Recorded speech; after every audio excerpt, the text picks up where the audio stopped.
Yes, welcome back to the Magic Sponge podcast, a miracle cure for all your rugby league injury issues. I'm Brien. I'm the guy behind all the NRL Physio stuff you see on socials. My co-host, James, you're here. It's good to have you on a Sunday night. Mate, I've had an absolute whaler of a weekend. I went down to Melbourne on Friday night, which was good fun. But on the flight back, I actually had a guy die on my flight and then get brought back to life by a nurse who was on the flight. It was insane. I think door to door, we landed in Sydney.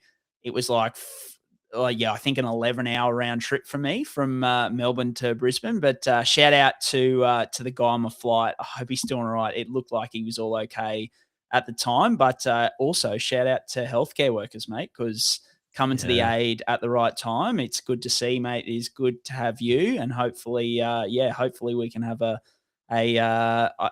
like an issue-free night tonight, I'll say.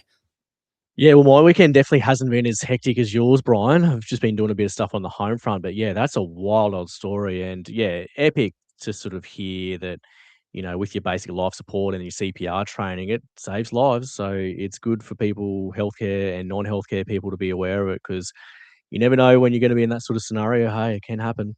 Mate, big encouragement to anyone who's considering doing like CPR first aid to do it, because it was really, really, really awesome to see it happen in real life. So once again, congratulations to everybody involved there, because it was very, very well looked after. Mate, we have just finished the last or the NRL has just finished their last week of trials.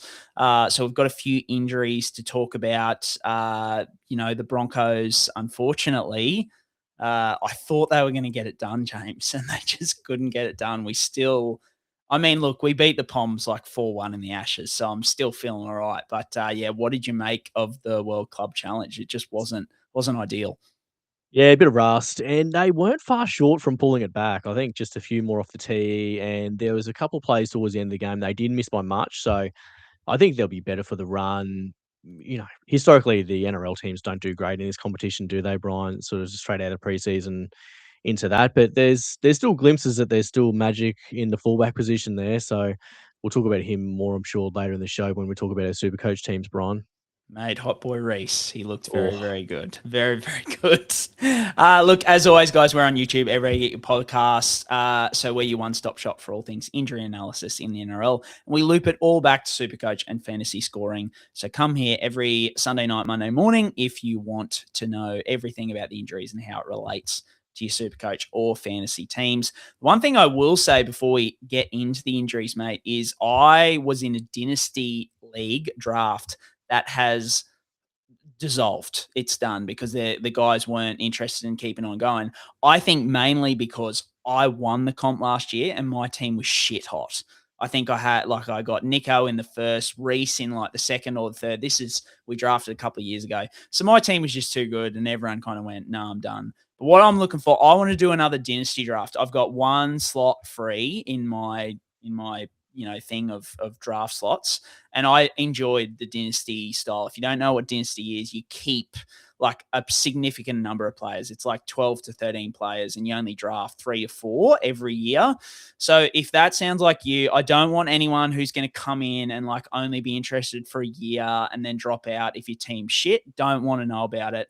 If you want in, message me and tell me why you're going to be committed for the long run. Because, I enjoy dynasty. I want to be able to draft Isaiah Katoa in the first round and then hold him for the rest of his career.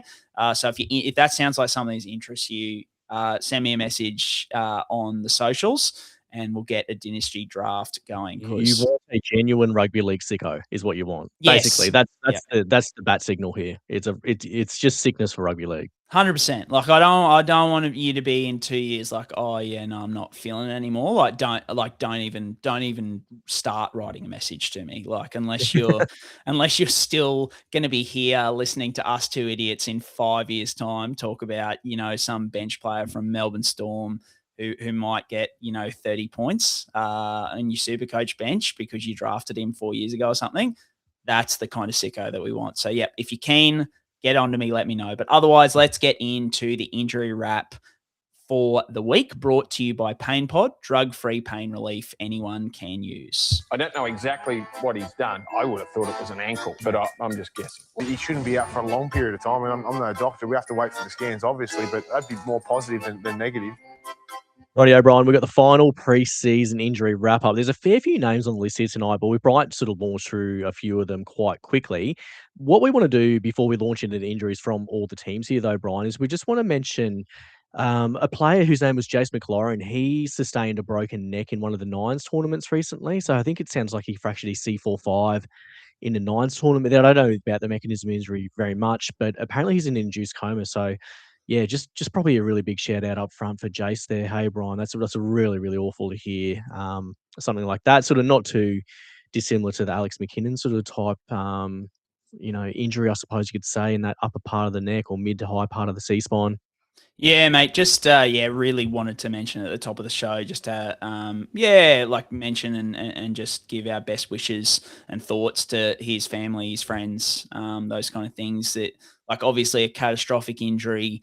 The big thing I would say, at this point in time, early on with these kind of injuries, like, there's so much unknown. Like, even the induced coma, people hear that and might, completely freak out. And that's not to say that it's not, like, it's such a significant injury, but it's pretty stock standard for them to be put in an induced coma at this time, for that swelling around the spinal cord to try and come down. They need to be able to aggressively attack it with, medications and those kind of things, and try and keep him as still as humanly possible, even control his breathing as well, because C4-5 in around that, lung kind of area. So,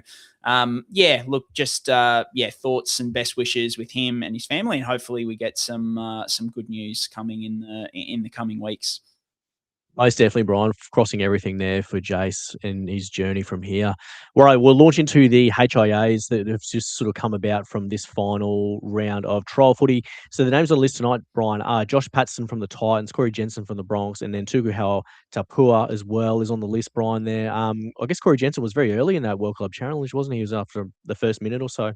Yeah, I think the main takeaways here are, like, I wouldn't read too much into but the mega minutes that the likes of, I think, Payne Haas and Paddy Carrigan both played 80, yep. Or close to it anyway. And while of course they're capable of doing that, I don't think that'll be the plan week in and week out necessarily. They lost Corey Jensen very, very early. So yeah, just consideration there. Josh Patston, that's another one. He'd obviously reportedly had an edge roll lockdown there at the Titans, but this will kind of throw a bit of a spanner in the works. We're obviously looking at 14 days until round one for all of these guys, so time to pass the protocols. But yeah, just throws a little bit of doubt over them, heading into round one, I guess. Yeah, nicely summarised, mate. So the first game that we're going to talk about here is the Warriors versus the Finns.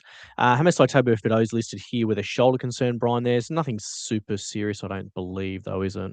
No, AC joint injury from what I've been told. So, I think there was a lot of chatter around that Trey Fuller would be fullback. We've spoken in the past on this pod why I think as good, you will never hear me say a bad word about Trey Fuller. I think he's an absolute gun. But I also think that Hammer, if you can unlock, Hammer at his best, his ceiling is just absolutely ridiculous. So I just, I think unless this shoulder issue is worse than they're letting on, that Hammer will be fullback come round one. What I was told from the Dolphins, because there was the report out that Trey Fuller was going to get fullback, and that kind of worried me a little bit as a Dolphins fan, not as a SuperCoach. I think a lot of people view these kind of things from a SuperCoach lens, and they're like, oh, Trey Fuller, he's a mid-ranger, he'd be such good value. Whereas for me, I'm like, I just want the Finns to win games. And for me, that's with things like Hammer at fullback and Tom Gilbert not playing on an edge and different things. So I actually, the Dolphins don't tend to like me very much, but I did reach out to a few people who I know in the Redcliffe Dolphins setup who I tend to get on with, mate, back to the roots. That's why I say up the mighty Redcliffe Dolphins at the end, because I don't mind the Redcliffe Dolphins. But the indication was that Hammer hasn't trained at centre all off season, hasn't done one rep at centre. So yeah, for me, it's sounding like Hammer will be fullback unless this shoulder issue is more serious than they're letting on, but it doesn't sound like it is. Righto, that's good to know for Hamiso's prospects this year. Game number 2, Brian, was the West Tigers versus the Penrith Panthers here. So Terrell May is listed with a back concern. Looks like he's progressing just through the off-season there and building up his training volumes. Latu, Fainu and Jeral Skelton listed as shoulder concerns. And lastly, Pearce Paul was calf tightness here. So that's on the very low end of severity for sure, Brian, isn't it? Yeah, well, and this is the thing at this time of year, they're not teams aren't really going to take risks with guys, but also I just don't trust a lot of the tightness versus minor strain versus there's so many different. We're going to talk about a lot of guys who've got minor strains and others who've got tightnesses, and clubs don't have any reason to tell us the truth or not, right? So you just don't know. So at the moment, Pearce Paul is being described as calf tightness, which you would assume he'll be fine for round 1. As we always say with calves, they can linger around. Tigs, yeah. They can linger around a little bit. So something to monitor there. Latu Fainu, he had that shoulder reco. He won't be back till at least round 4, I think they said. But once again, wouldn't really matter because my boy Adam Doueihi is just locked down that halfback and looked good on the weekend, I must say, James. Looked very good. Jeral Skelton, he suffered a shoulder injury at training. There was a bunch of Tigers fans who must have been at the training where he did his shoulder because I got a bunch of messages about it. So he's still trying to get over that. The big one for SuperCoach purposes, I think, and of interest, particularly to you, because I know you were pretty high on this guy, is Terrell May. So he didn't play on the weekend and has been limited in training with an ongoing back issue. Benji said there wasn't really a lot of detail as to what that was, but you're assuming, some sort of, ongoing, whether it's a disky, nervy, lower back kind of issue. And they're just building back up his training loads for round 1. I mean, it's already come out that they're aiming to play him more like 60 minutes this year as opposed to like the 70, 75 that they played him last year. Mate, for me, it's just one of those things. I had actually 2 drafters who messaged me today and they were like, I'm drafting tonight. What would you do with Terrell May? I said, it doesn't turn me off him completely, but it probably just wherever I had him ranked before, wherever you had him ranked before, I just drop him like half a round back is kind of my take on it. Like I probably would just drop him that little bit, with the reduction in minutes and this back issue lingering around. And from a classic perspective, I'm probably not starting with him now just because I think there's just mate, I'm struggling to fit in all the forwards who I want in my pack. Like I dropped, and we'll talk about this later, I dropped Couchman out today. Who is someone I love. Like I really, really love him, but there's just so many who I like that I'm really finding it hard to fit all the forwards in. At the moment, I've got a middle forward in my flex. Like I love that many forwards. So Terrell May for me, it doesn't sound like anything major, but it's just probably that, 10 to 15% enough doubt for me to be like, he could aggravate it in the, round 2, round 3 when he comes back and need limited minutes and those kind of things. We don't have the full picture yet, but how are you feeling? I know you are definitely higher on Terrell than me. Is he still on your side or are you off him now? No, I've got away from him. I'm actually leaning into Stefano Utukamanu instead. So I just think the round 1 bye is a bit of a ball breaker as well, Brian, because you just don't know the makeup of the bench and, do you really want to roll the dice on the round 1 bye? I did that last year with Dave Fafita, as we would remember famously, and it did not work out for me at all. So I learnt my lesson there and I just went, you know what? As far as it goes for round 1, I'll just deal with it around the West Tigers and I'll bring them in at a later date when things are looking up there for the Tigs. So that's the way I'd go around it. Next game, Brian, was the Sharks versus the Raiders. So we've got Matty Nicholson here with a shoulder sort of subluxation type mechanism. Sione Katoa with a groin concern. Teig Wilton with a shoulder concern. And then Corey Horsburgh just sounds like he was having a rest. Big Red just kicking the heels up there just pre-season. Mate, I tell you, I've only got him in there because did I get some questions today about him? I put out my usual call for questions. I reckon he was the most asked about by almost double the next person. I couldn't believe it. I don't know. I don't think he's that good a buy in SuperCoach. So maybe it's fantasy wise he's a good price, or I'm not sure. But people are interested about him. So I reached out to a few journos from Canberra, and they all said, "Look, there's been no mention of an injury. sounds like he's just been rested. So, I mean, Tapanay wasn't there, Sanders wasn't there. There was like a few in Canberra. So I don't think it was necessarily a full strength Raiders side that was running out there.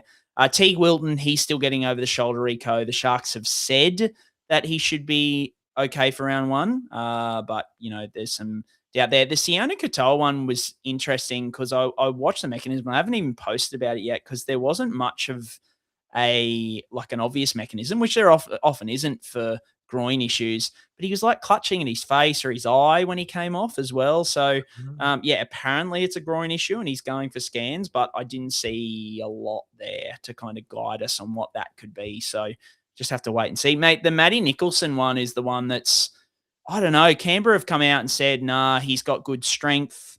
We're not that concerned about it, but like anybody who hasn't seen the mechanism yet, head to my page on socials and check it out.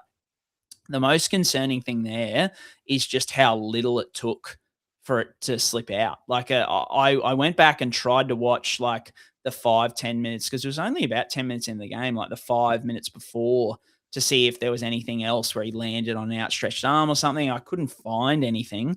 But this, like Adam Fanua-Blake, great late feet at the line, but he just kind of clutched him, Matty Nicholson, and you could see his shoulder went out. Like, it slipped out. They think it's only a subluxation. But, my infamous call on the likes of Dylan Lucas last year, like it's just a bit of a ticking, ticking time bomb kind of situation. Like even if there's strength there, why did it go out so easily this time round? It's I mean, for every Dylan Lucas, who we saw, went the rest of the year, he had a couple of like minor aggravations, but didn't need timeout. For every Dylan Lucas, you get a Toby Couchman who, dislocate, like subluxes, dislocates, and then needs reconstruction surgery. So, yeah, a bit concerned about Matty Nicholson. I think for my way of thinking, I immediately went and tried to pick up Zach Hosking in all the draft leagues that I was in. But, yeah, something to consider there, for any drafters. Yeah, I think for draft, it would make you pretty damn nervous to see that so early in the year and hope that he's got to manage that for the whole season. I think that's a good idea to get your Zach Hosking shares up as quickly as possible. Roosters vs Eels was next on the list here, Brien. So we've got to talk about Reece Robson, who sounds like a hand or thumb fracture. Nat Butcher was ruled out with a virus pre-game. He was listed to start on an edge there for the Roosters, I believe. Hugo Savala was an ankle injury. Salesi Foketi was an eye injury. Dan Tupou was a leg concern. Rob Toyer with a foot concern. Ryan Madison, bit concerning here with repeat concussion here. Or maybe not repeat concussion, but we know about Ryan Madison's history with concussion. And then Josh Addo-Carr was reported as like a thumb injury out of this game. And I haven't heard anything further from that. A few eagle eyes said he was clutching his thumb off the back of this game, didn't they, Brien? Yeah, so apparently, not only clutching his thumb, but had like ice on his thumb at about 3 minutes before full time. There was footage of that. So I didn't see a mechanism for that one, but, obviously he might be going for scans to check for a fracture. So we'll have to wait and hear on that one. Ryan Madison with a concussion, yeah, mate, I said in the post today, there's 3 years where he's missed, a month plus with ongoing concussion issues.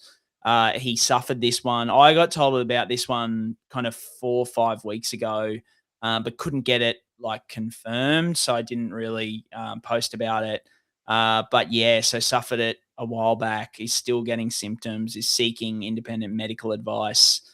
So yeah, just one of those situations where everything's probably on the table at this point. Medical retirement's probably being discussed. There's also, a chance that he is fine for round one if the symptoms disappear and he gets cleared medically. So it's the variability in these kind of situations, which is hard. Dan Tupou and Rob Toyer missed this trial, but they're both looking okay for round one. Salesi Foketi had an eye issue that I don't think was too minor. Nat Butcher, he was a late rule out. He just had a virus, and Hugo Savala was the same. He just rolled his ankle. He's fairly confident he'll be right for round one, but a bit touch and go. Reece Robson's the interesting one, mate, because they said 6 to 8 weeks was the quote from the Roosters. But then I got told by a few people in and around the Roosters, which I do actually. People, Roosters don't mind me, which is always fun. That they're aiming for round 3, which would be kind of a 5-week return to play. So only shaving a week off the expected time frame. But I just wanted a lot of people asking, is that possible? He said on the coverage 6 to 8 weeks yesterday, Reece Robson, when he was interviewed. So, like, how likely is it? I had a look through the stats. I went through the last 5 years of broken thumbs with surgery that I've tracked. So the average return to play was 6.2 weeks. Now, that means that half the population or half the number of injuries returned before that and half returned after that. So, like, it means he's probably a 50% shot, right? Like, if 50% returned before six weeks or so, then he's at least a chance. And we see with these injuries in, say, a finger or in the palm of the hand, metacarpals, we can see guys come back 3 to 4 weeks pretty quickly. But that's because there's not as much reliance on those kind of areas to hold a ball, to pass a ball, as there is on a thumb, particularly around grip and those kind of things. And you've got 4 other fingers that can kind of compensate for that, whereas with the thumb, it's the only thing that does the job that it does. So, yeah, I think he's a chance for as soon as round 3 at this point in time. Am I crazy, mate, or do you think that's possible, a 5-week return? No, if it's about the ballpark, yeah, I wouldn't sort of rule that sort of two against. It's going to be an interesting makeup, the Roosters team now, because I think they're talking about like that young hooker there, Uelu. Is it Uelu? Is it Benaya? Yeah. Yeah, like they're talking about him getting the 9 position, which means Connor Watson, does he get 13? Does Blake Steep get 13? It's going to be an interesting little bench makeup there for the Roosters as well, because they've got a pretty good team on paper, but how they sort of fit the pieces together. We know Trent Robinson can do a little shuffle on your last minute, so you don't want to probably take too much into it pre the teams getting listed there for Tuesday next week. Right, Brian, we'll move off that game to the Titans versus the Storm. Sort of feel the Titans fans crowing on social media, which I like to see. I like an early crow, especially in the preseason. It's good to see. So Xavier Coates is a big one here. So Achilles injury, they're talking about a long-term injury layoff there with that in tow. Sua Fa'alogo was reported as a leg concern. Jack Howarth here again on the injury list. So you can find an injury, Jack Howarth. Groin injury is listed here. And then Nick Meaney was the other one who's been listed, but not too much detail about the type of injury or the nature of it, Brien, there for Nick Meaney. Yeah, mate, there's a bit going on in the outside backs for the Storm. I think even Marion Seve came off and had ice on his hamstring. So that's another one to look out for. Nick Meaney was ruled out late, and there's been no information from the Storm whatsoever. I have just heard that there is an injury concern there. Don't know what it is, but just worth mentioning. Then I also have heard, and once again, that this hasn't been confirmed, but worth discussing on here, is that Jack Howarth is in some doubt for round 1, still getting over a groin issue from the off season that he had surgery on and these kind of things. So, yeah, like their back line, just what that's going to look like come round 1 is going to be one of the most interesting team list Tuesdays ever. Because, yeah, it's like who gets the wing spot for Xavier Coates. Zach Lomax is floating around. No wonder they're chasing Zach Lomax so hard, mate, because they probably, had some sort of inkling that Xavier Coates wasn't doing real well. If Jack Howarth's not doing real well off his surgery, they're just like, we need some help big time. So, yeah, making a lot of sense. Sua Fa'alogo came off. He looked like he was cramping. One of those situations where he was hobbling after a run, but then tried to stretch it out. So usually that's a cramp, but, I don't trust a player to know the difference between a cramp and a strain. So potentially something there, I would lean more towards cramp. It being this time of year, early in the year, we see a lot of cramping.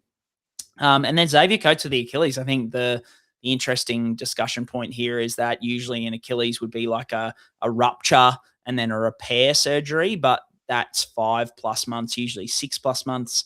Whereas here they've said 12 weeks for Xavier Coates. So this is something he's been dealing with for a while. They usually the surgery they're going to do, and it's last case resort. Like people are talking about, they're like, why didn't they just do it late last year? James, like when, I mean, you probably track it as closely as me or nearly as closely. I can't remember the last time someone had a debridement on an Achilles from an NRL standpoint, which it's either that or the Hageland's deformity where they take away the bone spur at the back of the Achilles, which I only know one player who's had that done. It's Max King. So, like they're super, super rare surgery, super last case resort, to the point where like they're getting it done 2 weeks before the season. Obviously, they tried everything they could to get him right, but it just didn't happen.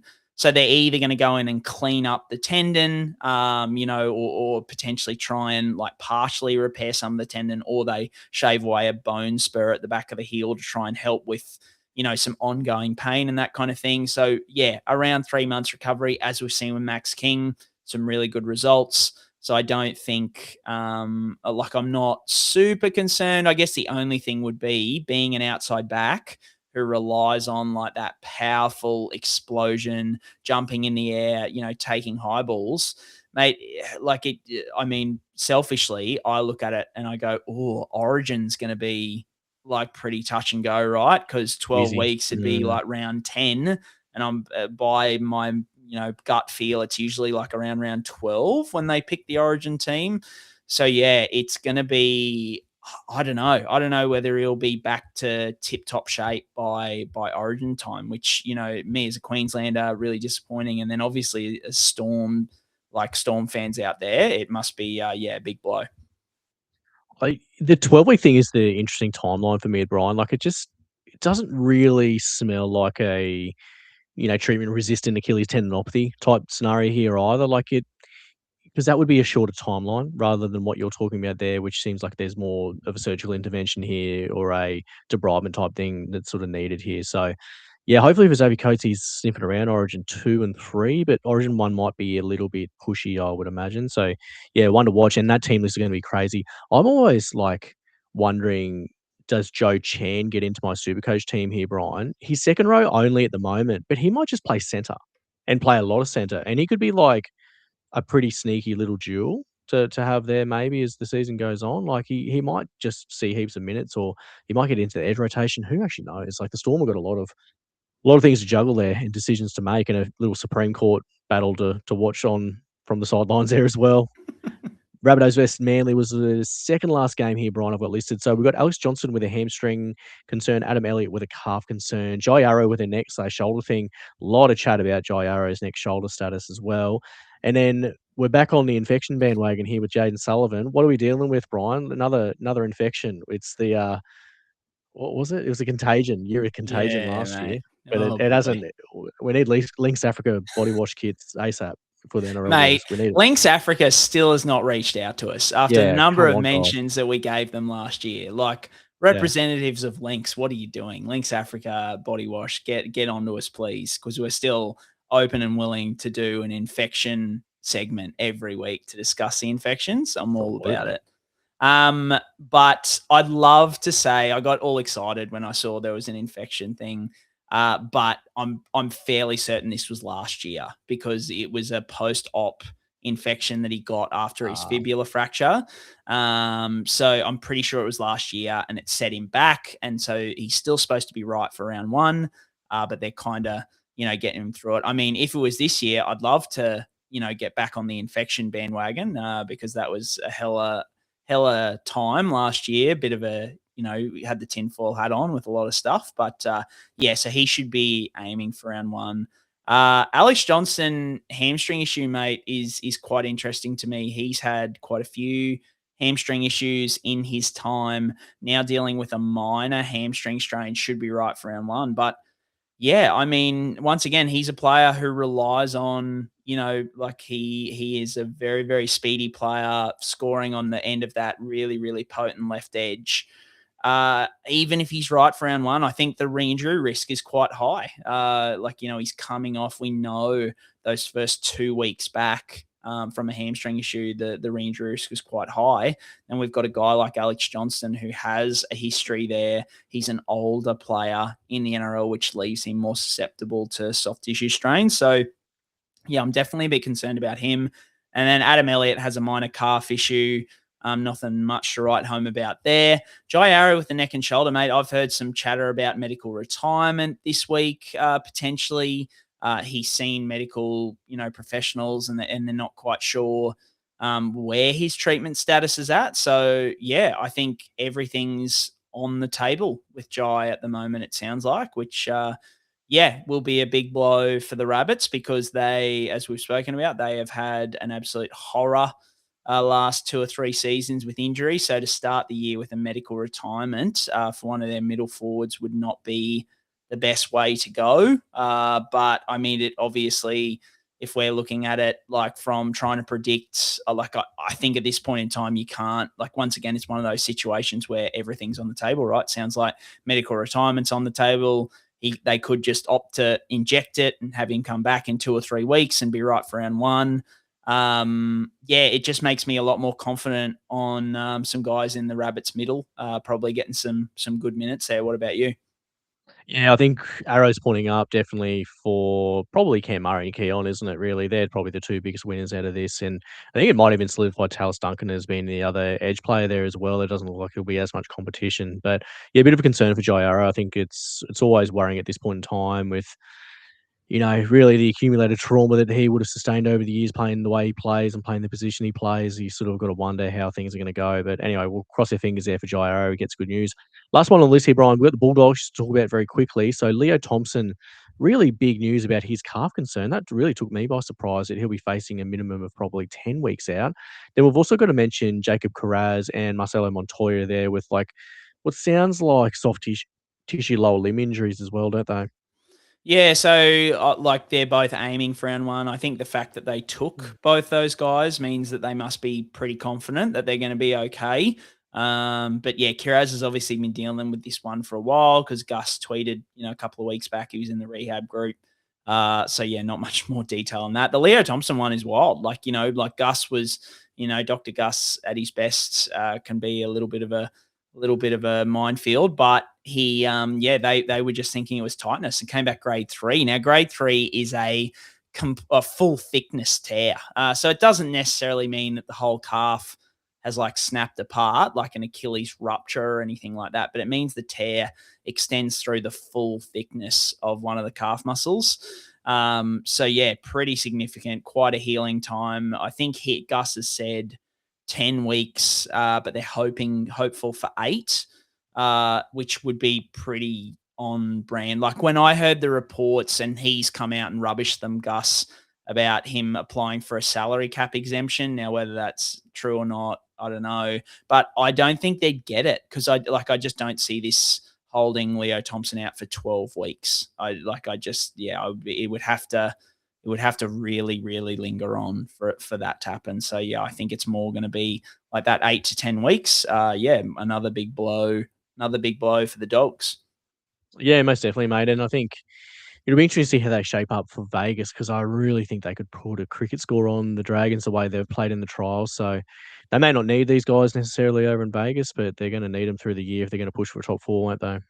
Absolutely, mate. All right, that is the injuries for this week. So let's head straight into the Muscle Nation Recovery Room. We are answering your questions in the Muscle Nation Recovery Room. We will get to your questions that you have on the biggest NRL injuries, but also on sports performance and recovery. We always get questions about the latest player injuries, but we get so many on general sports medicine and performance topics.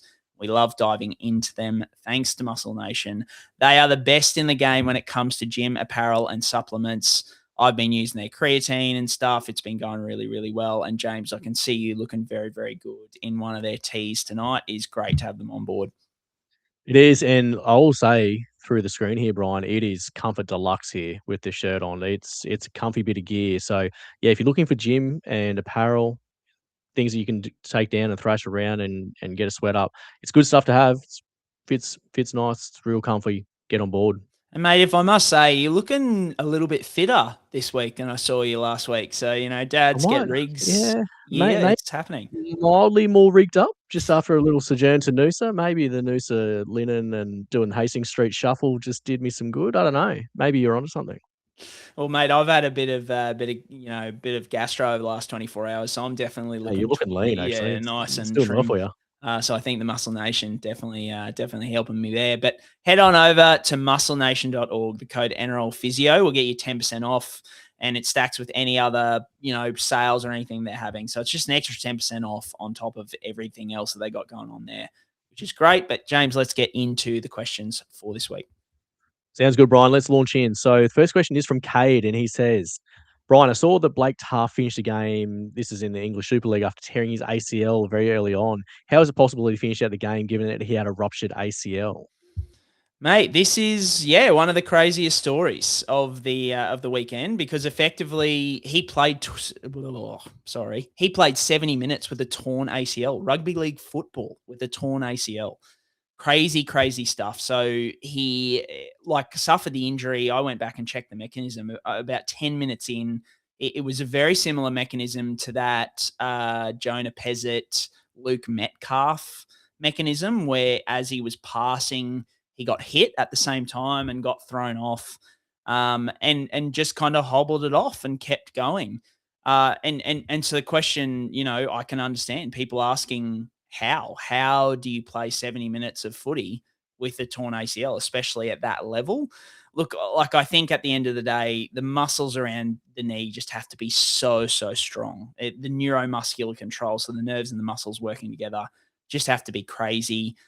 He would have limited his game. I didn't then watch the rest of the game, but he would have limited his game to a lot of straight line stuff without too much change of direction off that leg. Heavy strapping would have definitely helped. It's not necessarily a pain tolerance thing. I know you can speak to this personally, but often, players who rupture their ACLs, it's really painful for a couple of minutes, but then they can just play on because once it's torn, they kind of have a little bit of time until that swelling sets in. We had Greg Inglis, a couple of years ago, well, quite a few years ago now, that he played through his ACL for a little bit, even scored a try.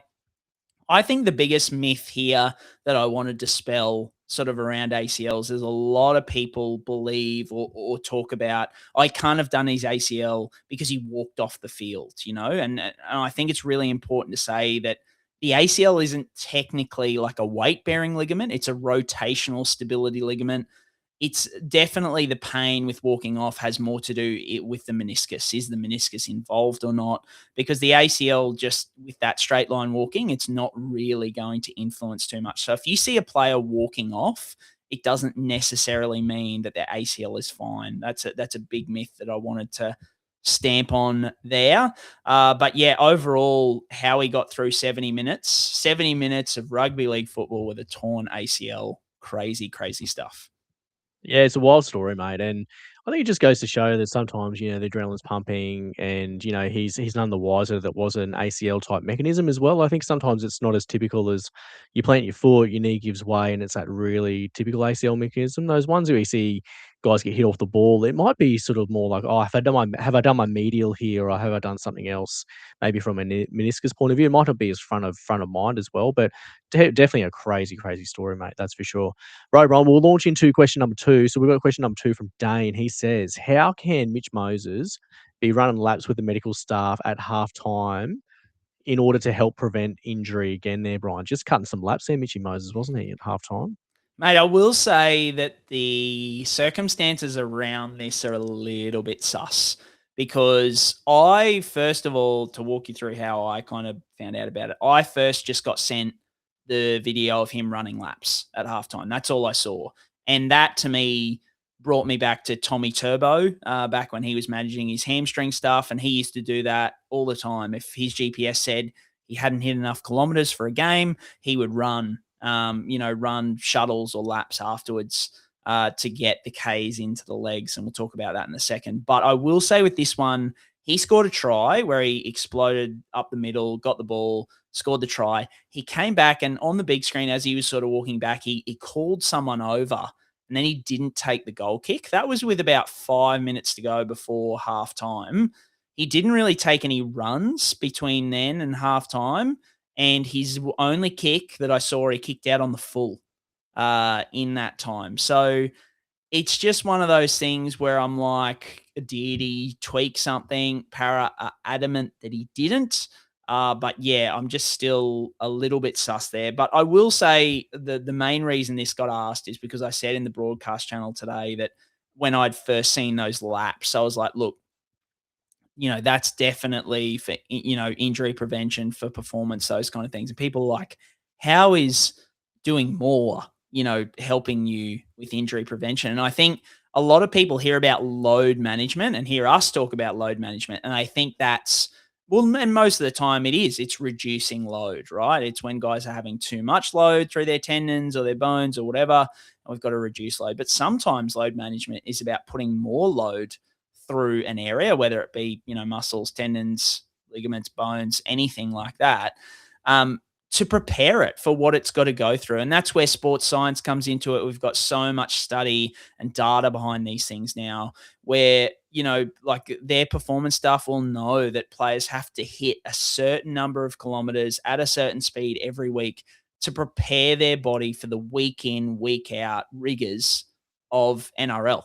And so if they don't, and Mitch Moses wasn't going to play the second half, so he wouldn't get the full load in that a game would usually get him, they wanted to get some more load into him so that they can then base his training around that and help prepare him for the season ahead. So it's one of those things, if you, like, I know Gus and the commentators always complain about, the warm-ups these days. They're too intense. They go for too long. But part of it is load. It's getting load through those tissues so that they are ready to deal with what they go through out on the field each and every week. So, yeah, interesting concept and a bit different to what we usually talk about. But have I missed anything there, mate?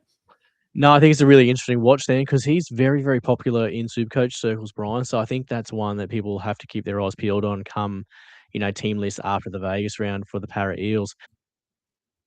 Brian, we've got the third question here in the Muscle Nation recovery room. This one comes in from Stakey. He says, Brian, Tom Chester was heading over to Vegas. How does his previous MCL injury affect his return performance, given that he's had the ACL injury preceding that not too much longer ago? What do you think about that?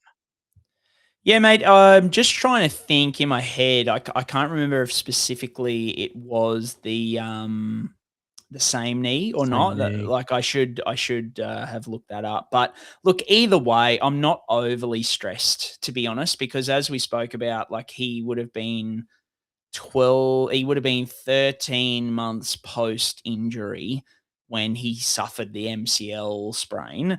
So he's had the whole off season to build his performance. Look, at bottom dollar, especially if this is from like a super coach, perspective, I just don't think it's it's a massive consideration. I think if he was like 400 grand, you probably go, yeah, okay, maybe not. But the big thing here is like, the question's going to be, does Laybutt come back and just take his spot back, which I'm really hesitant on Chester because of that component. So for me, Chester's still in my side at the moment, but I don't feel great about it. I think I'll probably lean towards whoever's going to get the wing spot at Melbourne potentially as the better option. But I'm not overly stressed about his return to performance. What about you? Yeah, probably not as stressed about return to performance as opposed to competition for position, I think is probably the big one for me. I'm with you. I actually don't have him in my team at the moment, Brian, just with Zach Laybutt just in the wings there. I don't know if he's someone I really want to carry as my like third cheapy sort of center wing sort of option. So for that reason, I'm sort of a little bit out on him compared to others. Even though he's very highly rostered this year. So I think they're the main points with Tommy Chester there, Brian. Question number 4 here is from Twitch, and they chime in and say, is there any truth to Liam Henry with the partial ACL tear rumours? We sort of touched on Liam Henry a bit earlier, didn't we, Brian? There's just a bit of smoke here. Yeah, mate. I got a heap of messages because they spoke about it on the Levels podcast with Yep. Willie Mason and Justin Horrow. I'm pretty sure. Is it called Levels? Am I getting that right? I think you're right. Yeah. I think you're right. Yeah. Head. But yeah, so I've heard nothing. So I can't, and I haven't seen it reported anywhere. So those guys are pretty keyed in. So maybe there is something to it, but yeah, I can't give you much more than that, unfortunately, at this point in time. But yeah, that's where it's come from if people hear about it. Yeah, gotcha. All right. So we'll keep an eye on that situation. Next question is from Jesse. And the question is, looking at people who you think are potential re-injury risk, Brian, who are the players you're most worried about re-injury this season? Yeah, mate, I'm going to go straight to the grandpa contingent of the NRL, but not only grandpa contingent, but the guys who are older, who have a significant history of soft tissue injuries. So Cody Walker, Adam Reynolds, Roger Tuivasa-Sheck, and Alex Johnston are probably the 4 that spring to mind straight away. RTS and Alex Johnston currently dealing with like hamstring issues as well. So makes me real nervous about those guys. Adam Reynolds, Cody Walker. Cody Walker barely played any game. He looked great today, but doesn't do like one great game, doesn't undo that re-injury risk. Tui Pilotu coming out of last year with all those hammies, mate. That's a big one. And then Latrell with his history, he's just coming off a calf as well. So you'll see for me there, it's a lot of soft tissue stuff are the things that I'm most concerned about predicting week in and week out. I know you've got a couple of good ones. I mean, one of the big soft tissue ones, but also a couple of good ones outside of soft tissue that I agree with as well. Yeah, I guess Tommy Turbo is the obvious one here. I know friend of the show, so I hate talking about him in this sort of context, but there is a significant injury history there now, and last year was a challenging one for me trying to roster him and SuperCoach appropriately. Didn't pick the times there, so it absolutely rinsed me. The other names I've got here is just Tommy Flegler and Jason Taumalolo. I think they're just guys that, Flegler for obvious reasons. It could just be any knock, could be any sort of situation that we just don't really know there yet. And Jason Taumalolo is sort of on the downhill turn of his career compared to where he was at his apex. With the recurring knee concerns. So, yeah, they're probably the main ones I think there, Brian. We haven't sort of listed too many guys there with repeat concussion sort of issues, have we? But I guess there's a few guys, knocking around there that probably have had that history. I know we've talked about Tedesco in the past. We talked about Hamish Stewart as well in Froths and Fades. So there's a couple of guys in there. I guess, Ryan Madison was one that we have a few concerns about as well. So there might be some guys in that recurrent sort of head injury sort of class there as it evolves through the year as well. So be one to watch and wait on that front. And then lucky last, Brian. So we're looking at this question is lastly from Aiden, and their question is about who are the mid-range Supercoach options that you are either favoriting and getting in your team or avoiding. So we're talking Froths and Fades here, aren't we, Brian? Yeah, mate, I think the Frost and Fades definitely covered a lot of these, but I think now that I'm really settling on my Supercoach team, Hylam Lukey was one. I know you're a big fan, so I'll let you wax lyrical about him, but I've really come around to Jaman Hopgood after seeing him play this weekend. He looked great, got a few offloads away, so he's made his way into my team. Dave Fafita still high on. Trey Mooney, I just think, is going to need to play big minutes. Toby Couchman, somehow can't fit him into my side, even though I've got so many there. And Keanu Keeney, but injury by the year are probably my noms. Give me your favourites before we go to the ones we wouldn't go to from a mid-ranger. Yeah, I can't push back on any of your players there, Brian. I think I've got nearly all of them in my team as it stands, bar Couchman as well, actually. So we're probably on a similar sort of wavelength. The only other ones I like, I think at Hylam Lukey I've talked about a lot, so I've got him in there. I really like Jack Howarth and Campbell Graham at price, and I also am probably higher than most. It pains me to say a bit on Stefano Tukumanu. I just look at what he's able to do at the end of last year. I'm really quite big on him this year. Is anyone that you're out on, as so to speak, now, Brian? Yeah, Cam Murray. Shaping up?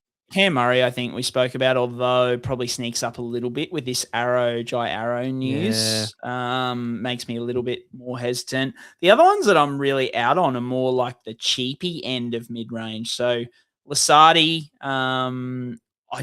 he spent a lot of time at left edge in the trials, which is Sean Blaw's edge for my way of thinking. So I just don't understand if he was going to play right edge, why he would play left edge for big minutes in the trials. Maybe that's me second guessing it. So he's actually made his way out of my side for the moment until I see him named in that second row. And I think your call on Joe Chan is a great one. I was really worried that Joe Chan would be named right edge, but I think now there's a really good chance that Joe Chan is in the centers. Yeah. So maybe Lasardi makes his way back in.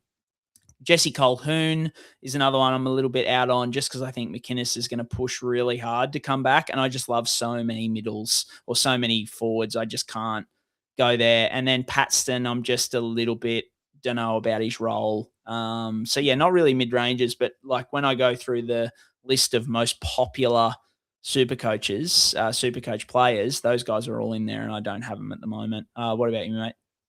Yeah, the only three I've got that are highly rostered is Sua Fa'alogo at fullback. I don't have him rostered.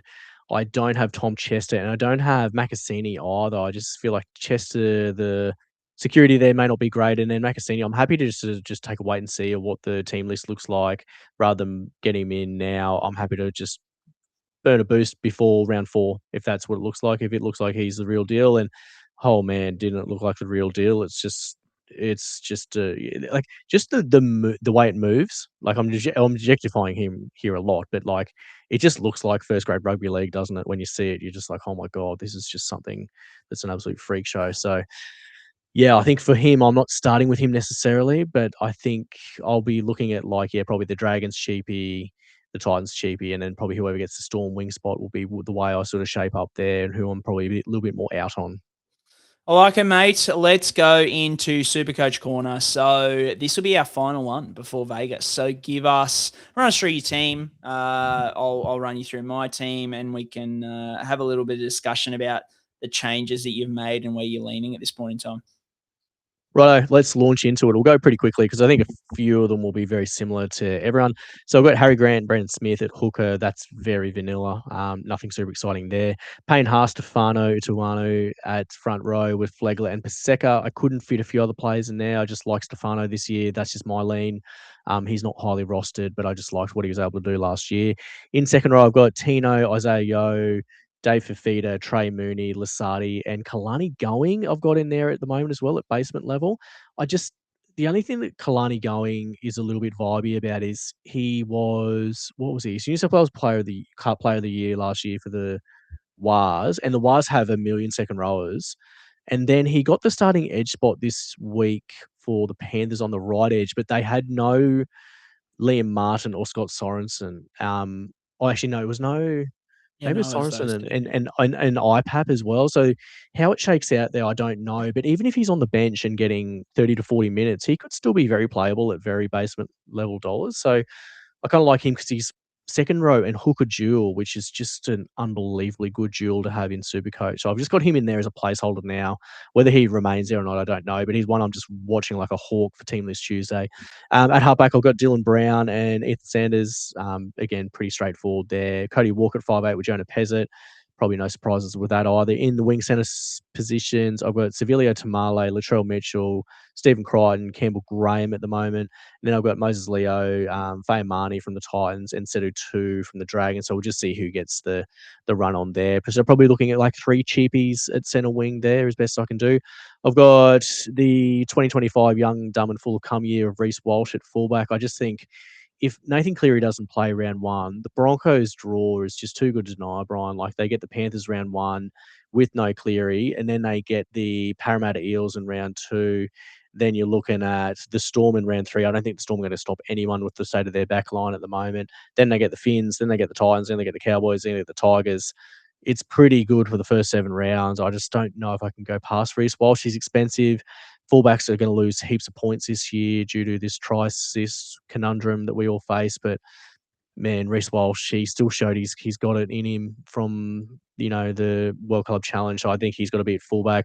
Then we've got Keanu Kinney, and then my flex spot I've got Dylan Lucas, who's only 1% owned. So I just looked at Dylan Lucas, was like, well, I want to get another second row or front rower into my team. I'm hopeful Tino can jag a duel, so I can shuffle him around. Trey Mooney's a duel, so I can shuffle him around. But I think Dylan Lucas, his stats last year, Brian, was just so damn good. And I'm just banking on the fact that obviously Dylan Walker will get 5/8 and play left side. Dylan Brown. And Pong will Dylan play Brown. Dylan Brown. Sorry, not Dylan Walker. My apologies. So yeah, Dylan Brown on the left side, outside of Ponga, and I'm just hoping that left side can feed families for my fantasy football team. So I just look at Dylan Lucas has been in an ideal situation to capitalise on that. Like we look at Dylan Brown, mate.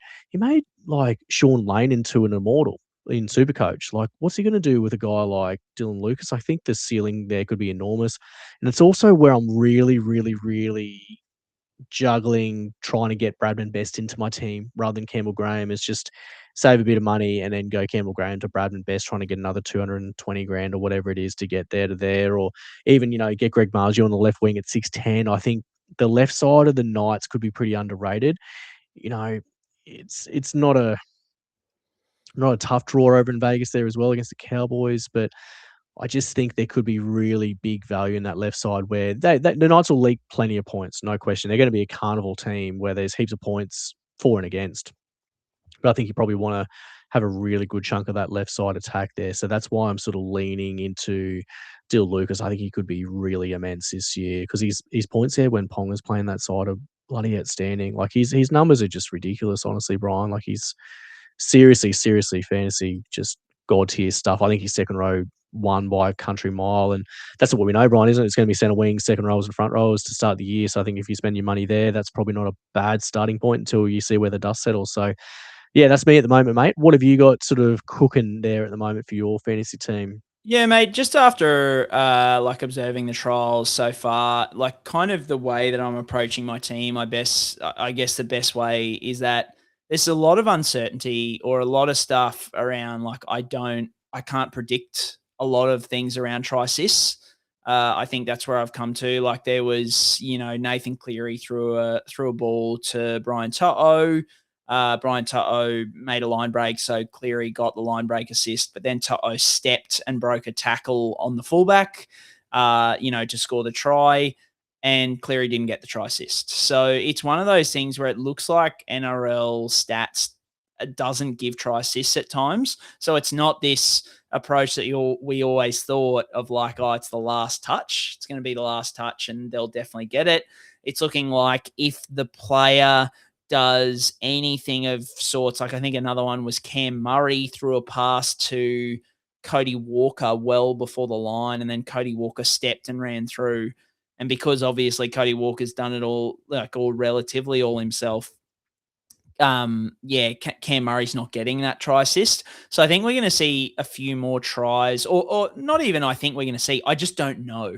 I don't know what the try assist numbers are going to be like compared to previous seasons. So what I want to do is I want to go with what I do know. And what I do know, James, is that middle forwards, particularly, who are big tacklers, are probably going to get a bump up with tackles. They're going to get, 4 to 5 tackles a game at times if you can pick the right one. So I'm loading up on them because I know they are value.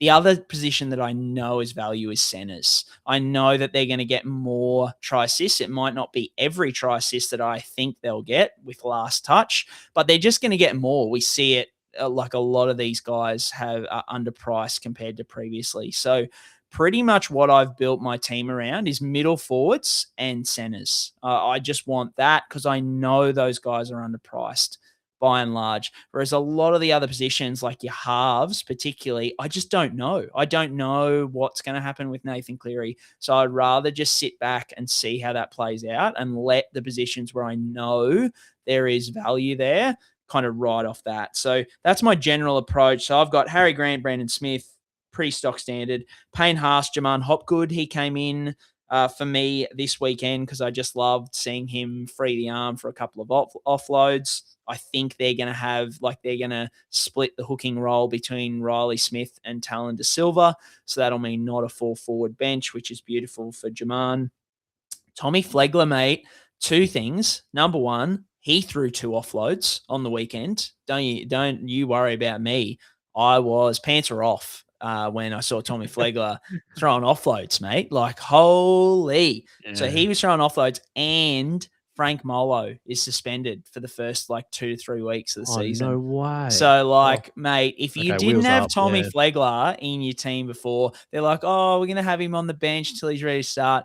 Whatever. We're going to need him from round 1 to be going full ball. So he's in my team. Taniela Paseka.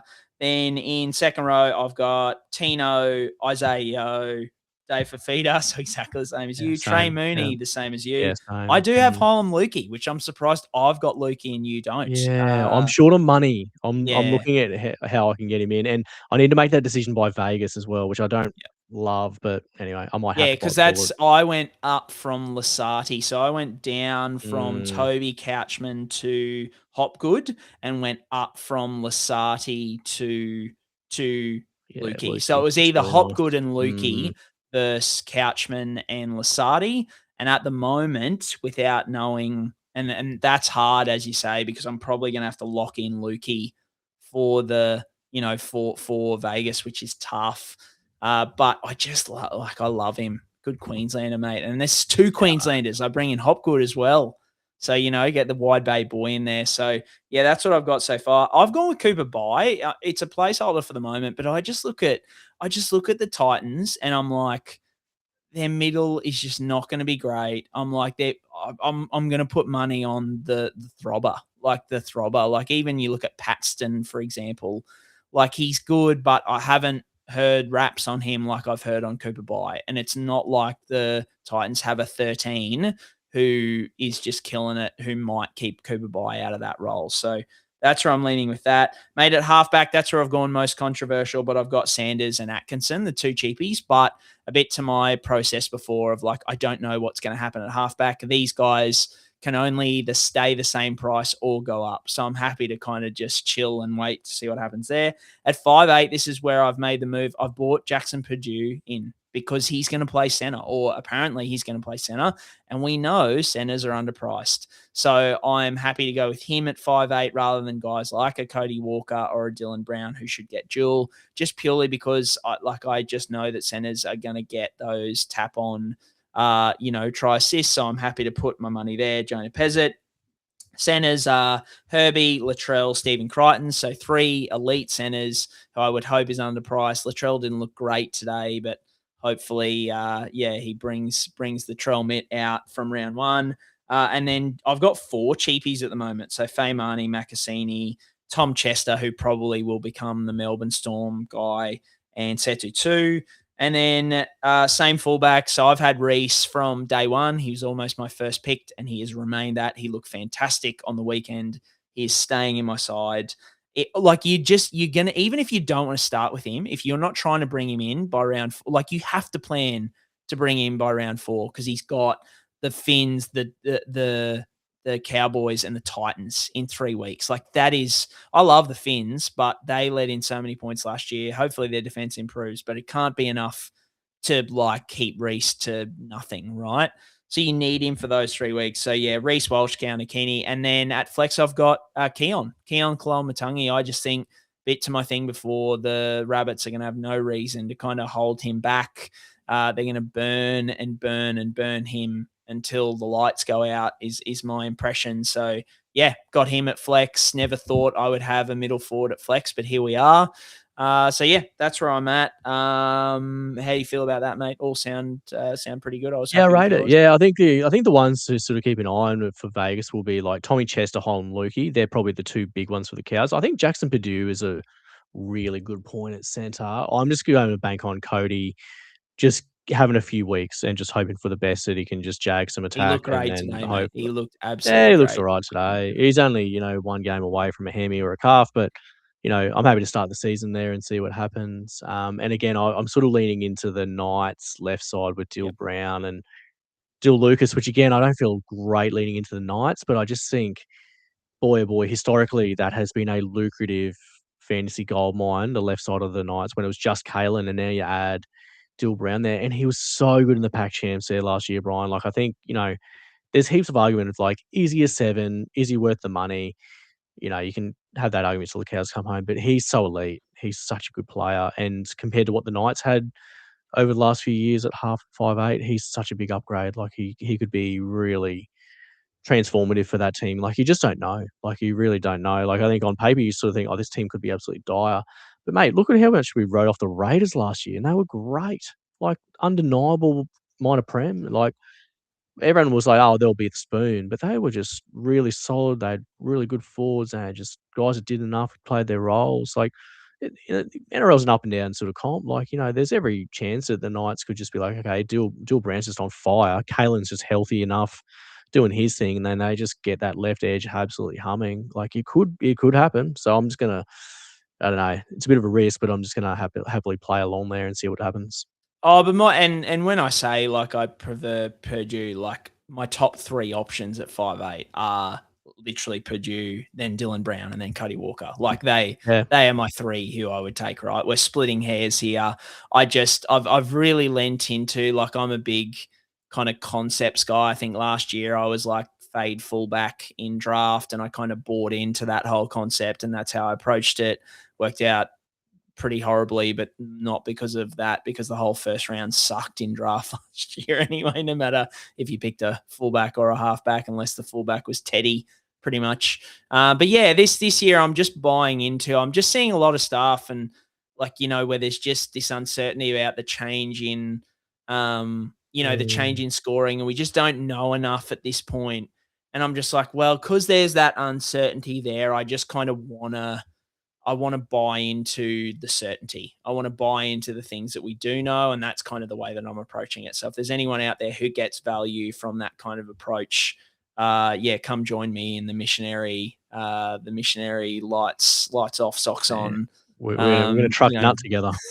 Isaiah, Count Yeah. Clum at flex. There's no reverse cowgirl with me this year, mate. That's it. Yeah, Keon on the flex is a nice one because he's 660 in that ballpark, whereas still Lucas is 740. So it's a lot of dollars. But again, I just was like, fire it. He's 1% rostered. I was like, Yeah, that could be hot. Could be I like really another nice. thing I buy into is stacks, mate. So I like the stack of like stacking that Knights left side and relying on it. If it goes well, good, it could go so, really well, couldn't it? You just don't 100%. know. Anyway, Love it. we'll see how it all shakes out, mate, when the team lists come along.